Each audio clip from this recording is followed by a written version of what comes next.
بسم الله الرحمن الرحيم. الحمد لله على عز وجل. إلا حفتهم ملائكة وغشيتهم الرحمة ونزلت عليهم السكينة وذكرهم الله في من عنده.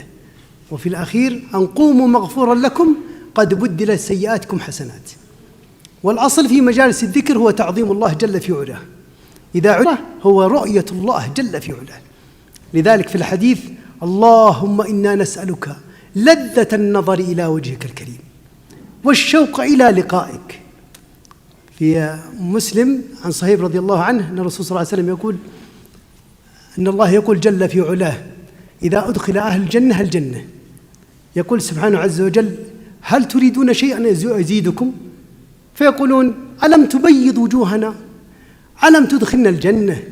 طبعا الله لما قال في الجنة يقول: وإذا رأيت ثم رأيت نعيما وملكا كبيرا. الله يصف الجنة فيقولون: ألم تبيض وجوهنا؟ ألم تدخلنا الجنة وتنجنا من النار؟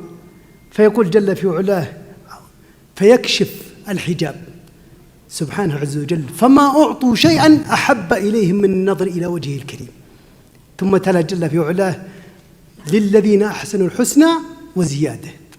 هذه الزيادة هي رؤية الله سبحانه عز وجل.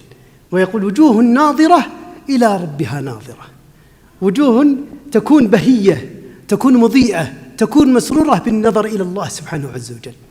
فهذا من فضل الله علينا سبحانه عز وجل أن نحن ننظر إلى الله سبحانه عز وجل.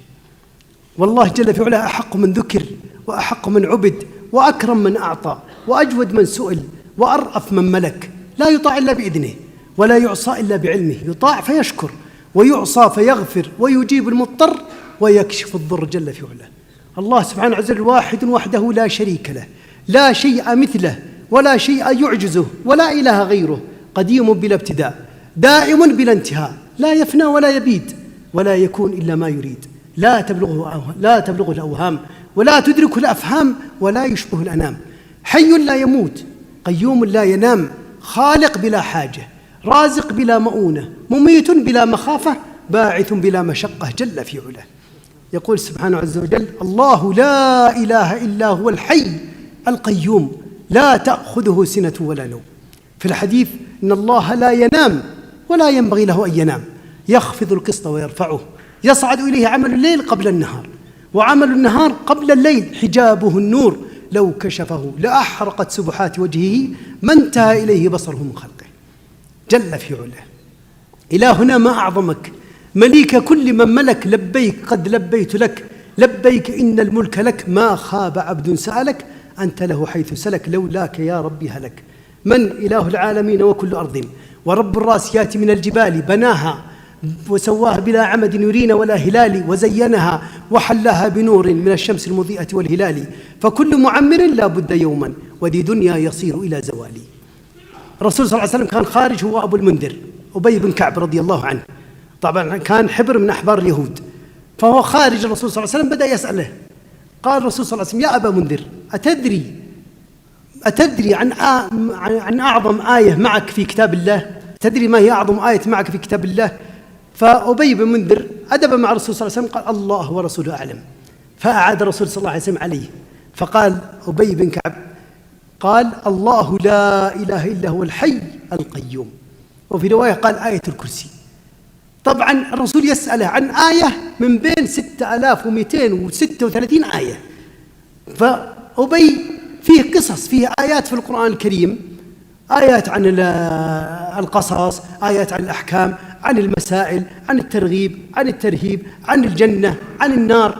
فلكن أبي بن كعب رد بآية عن توحيد الله جل في علاه، وهي آية الكرسي.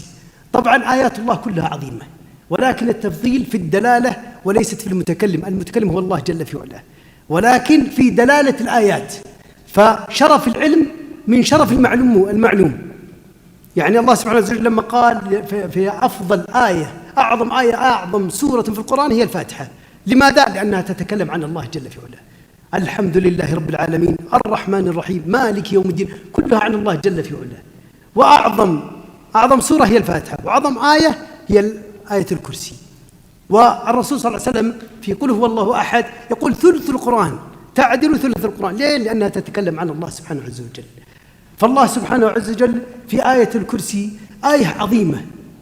في الحديث أن الرسول صلى الله عليه وسلم يقول: من قرأ دبر كل صلاة، في الحديث صحيح الألباني، دبر كل صلاة آية الكرسي لم يمنعه من دخول الجنة إلا يموت. ليه؟ لأنها توحيد الله سبحانه عز وجل. كل هذه الآية تعظيم الله سبحانه، 10 جمل كما يقول العلماء، يقول يعني كل جملة تأتي من مبتدأ وخبر. الله سبحانه عز وجل هو المبتدأ، ثم الباقي خبر. الله لا إله إلا هو. تستطيع أن تكون آية، كل آية تستطيع تبدأها بالله ثم تنهيها بالآية بالباقي. فالله سبحانه عز وجل يبين، فالرسول صلى الله عليه وسلم يبين عظم هذه الآية فيها أنها دبر كل صلاة. وكذلك كما جاء في الحديث الرسول صلى الله عليه وسلم يقول: إذا أويت إلى فراشك فاقرأ آية الكرسي لا يزال عليك من الله حافظ ولا يمسك ولا يقربك الشيطان حتى تصبح، فقط بقراءة آية الكرسي ما تأخذ دقيقتين، ولكن هذا من فضل هذه الآية.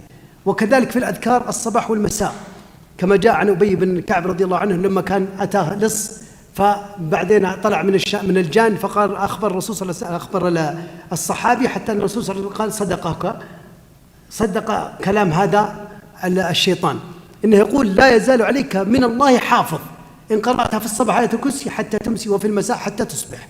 هذه آية الكرسي.